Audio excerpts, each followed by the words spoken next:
Yo, hold the phone. I just woke up and I like, huh? 100 Thieves are out? Just like that? That's actually crazy, bro.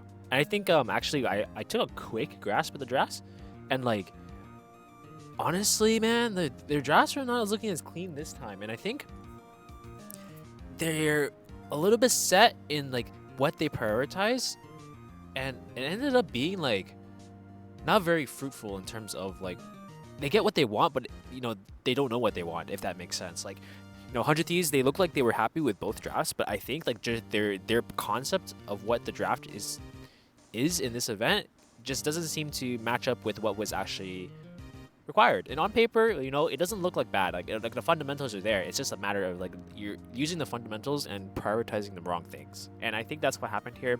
I think that's mainly what happened in game 1.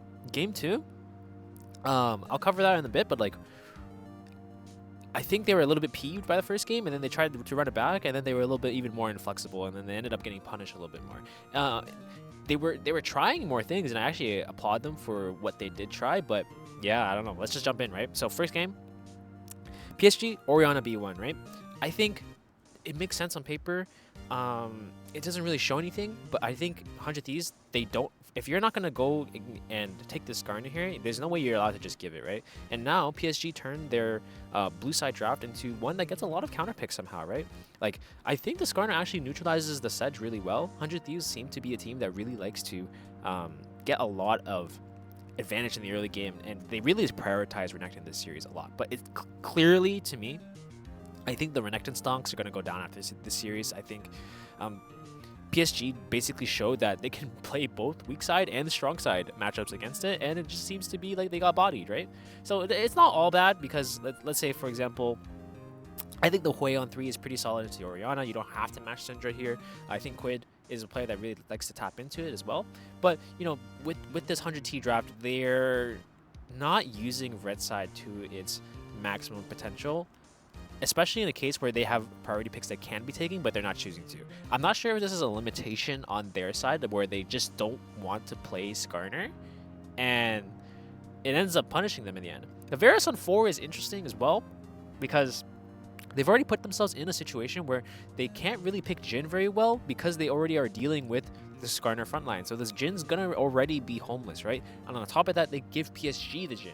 You see how like much it chains off just because you're giving PSG these free picks, right? It's not like PSG are giving like insane drafting here. Like a lot of these are, honestly, it's kind of like an autopilot draft, if I'm gonna be honest with you. They're not doing anything spicy or anything special. They're just playing by the book, right?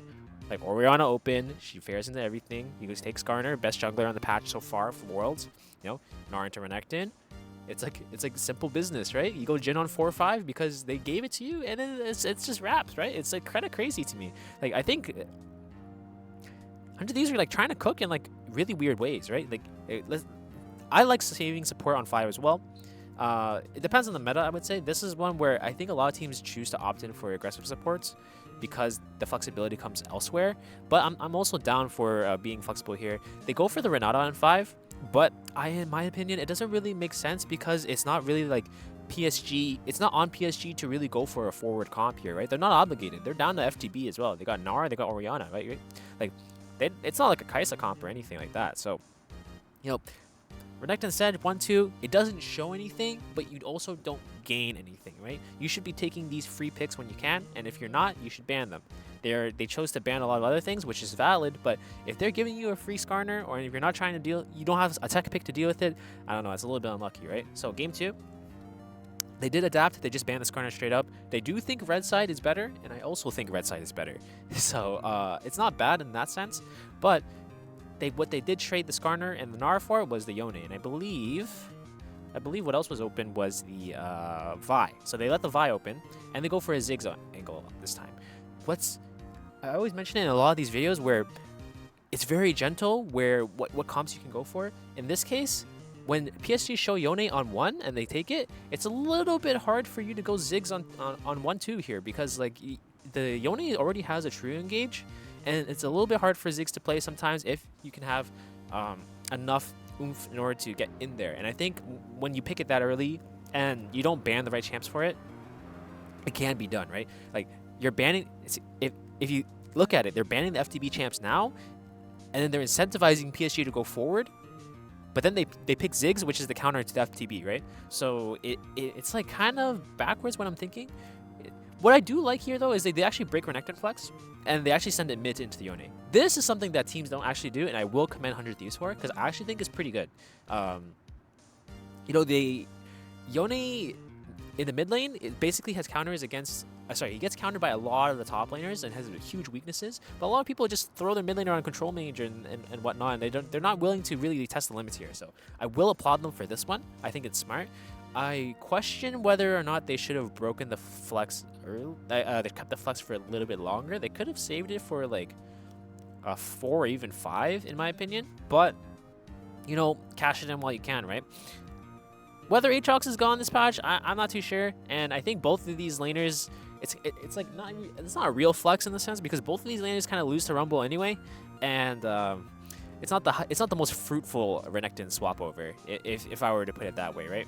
And you see here, they're matching conditions. The Lilia is... Well, 100 Thieves put themselves in a situation because they have to basically go for an AP jungler, and just almost all the good junglers right now are AD, except for the 2 that PSG basically banned, which is a little bit unlucky. So there's not much cash out available for this. So they're just picking things that, like, they're picking things into the wrong comp. They're picking things that are like limited in options. This draft was like more limit testy, but in the wrong way, right? I applaud them for trying to go for things, but man, this one looked a little rough. They probably just woke up on the day and they just probably had a bad day in terms of drafting. And because of that, they have to go home. And it's really unfortunate for them, because I think this team had so much more potential. But I guess it all ends here, right? So yeah, I just wanted to cover that, and hopefully that makes sense. Like, I want to reemphasize that I don't really think PSG played the draft that well. It's just like 100 Thieves were just feeding them bones. And yeah, it's a little bit unfortunate. So hopefully that makes sense to you guys. I'll catch you in the next one.